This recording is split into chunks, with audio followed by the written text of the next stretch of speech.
ಅತ್ತಿಗೆ. ಓಹೋ, ಈಗ ಬಂದೇನಪ್ಪ ಮೈದುನ? ಹೌದು ಅತ್ತಿಗೆ, ತಾನೇ ಬಂದೆ.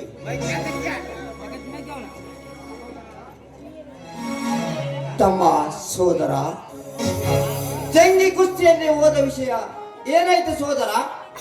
ಗಡಿವಡಿಗೆ ಮಹಾಲಕ್ಷ್ಮೀ ದೇವಿಯಲ್ಲಿ ಜಾತ್ರೆಯಲ್ಲಿ ನಡೆದ ಜಂಗಿ ಕುಸ್ತಿಯಲ್ಲಿ ಏನಿಲ್ಲ ತಮ್ಮ ಬಂಗಾರದ ಕಟ್ಟವನ್ನು ಗೆದ್ದು ತಂದಿದ್ದನಣ್ಣ. ನೋಡಣ್ಣ, ಇಲ್ಲಿ ನೋಡು. ಏನಿಲ್ಲ ತಮ್ಮ ಕಟ್ಕ ತೋರಿಸಬೇಕೆಂದು ಆತುರದಲ್ಲಿ ಓಡಾಡಿ ಬಂದಿದ್ದೇನಣ್ಣ, ಓಡಾಡಿ ಬಂದಿದ್ದೇನೆ.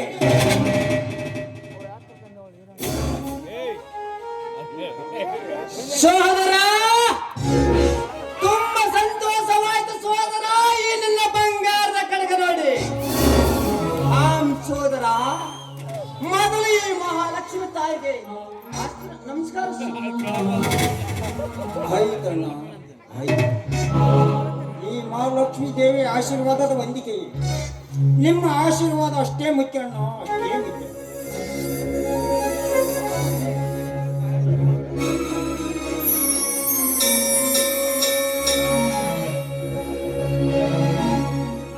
ಅಣ್ಣ, ಅತ್ತಿಗೆ ನನಗೆ ಆಶೀರ್ವಾದ ಮಾಡಿ.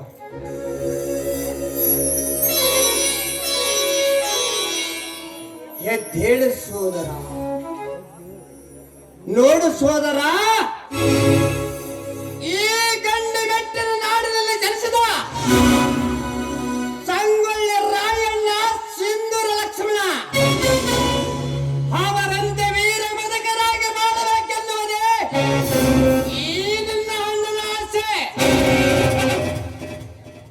ಅಷ್ಟೇ ಅಲ್ಲಪ್ಪ ಮೈದುನ, ತಾಯಿ ಎಂದು ಕರೆದವಳಿಗೆ ತಾಯಿಯ ಕಷ್ಟ ನಷ್ಟಗಳನ್ನು ಸರಿಪಡಿಸಿ ತಾಯಿಗೆ ತಕ್ಕ ಮಗನಾಗಿ, ಆದರೆ ತಂಗಿ ಎಂದು ಕರೆದವಳಿಗೆ ಆ ತಂಗಿಯ ಕಣ್ಣಲ್ಲಿ ಕಣ್ಣೀರು ತರಿಸಿದ ಹಾಗೆ ನೋಡಿಕೊಂಡು ನೀನು ಅವಳಿಗೆ ಅಣ್ಣನಾಗಬೇಕು.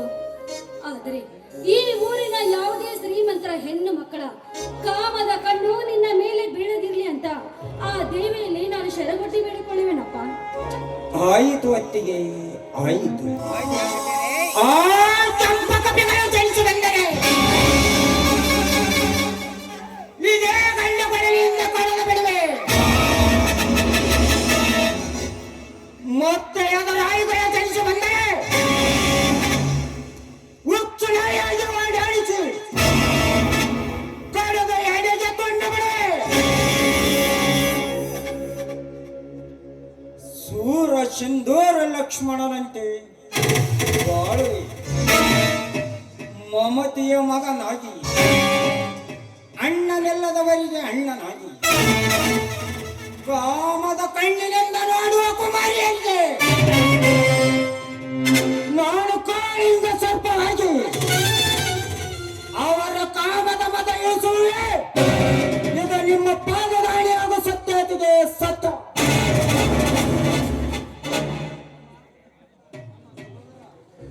ತಮ್ಮ ಸೋದರ, ಮಾತಿನ ಬರದಲ್ಲಿ ಊಟ ಮಾಡುವುದನ್ನೇ ಮತ್ತೆ ಬಿಟ್ಟಿದೆ. ನಡಿಯಪ್ಪ, ಊಟ ಮಾಡೋಣ.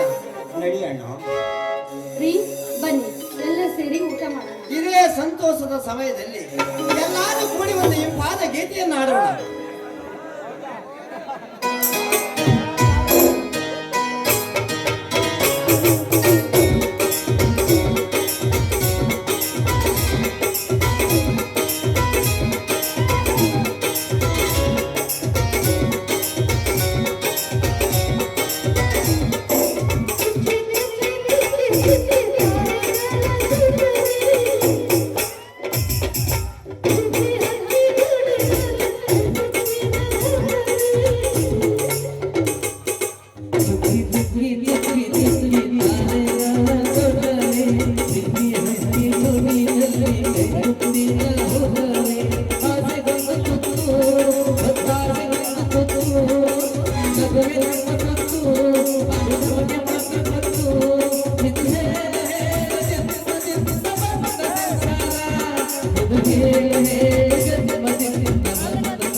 ಆಗಿರ್ಲಿ